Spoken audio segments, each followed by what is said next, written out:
देखिए वीडियो देखा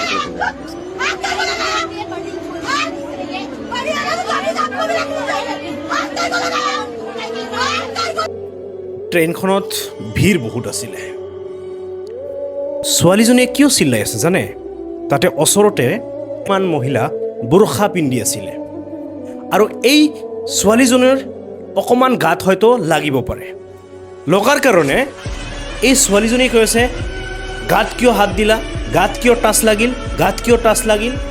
আৰে বাবা, ইমান ভিৰৰ মাজত অকণমান টাচ লাগিবই পাৰে। আৰু ল'ৰাৰ গাৰ টাচ লগা নাই নহয়, ছোৱালী মানুহেই হয়, মহিলা মানুহেই হয়। ল'ৰাৰ গাৰ টাচ লাগিলে বেলেগ কথা আছিলে, কিন্তু ছোৱালী মানুহৰে মুছলমান মানুহ যে, সেইকাৰণে তাৰ গাৰ টাচটো কিয় লাগিব?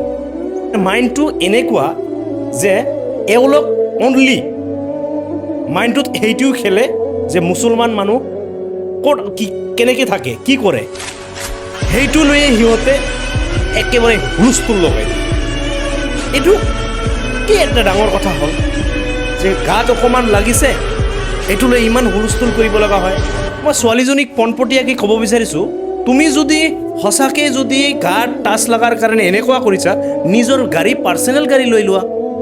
অকাত থাকিব লাগে, নিজৰ পাৰ্চনেল গাড়ী লৈ লোৱা। তোমাৰ গাত কোনো টাচ নকৰে, তোমাৰ গাত কোনেও হাত নিদিয়ে, বুজিলে? বন্ধুসকল, ভিডিঅ'টো শ্বেয়াৰ কৰক আৰু এনেকুৱা ধৰণৰ মাইণ্ডৰ মানুহৰ সমাজৰ পৰা অতি সোনকালে এইবিলাক মানুহক শিক্ষা হোৱাৰ দৰকাৰ আছে। জয় আই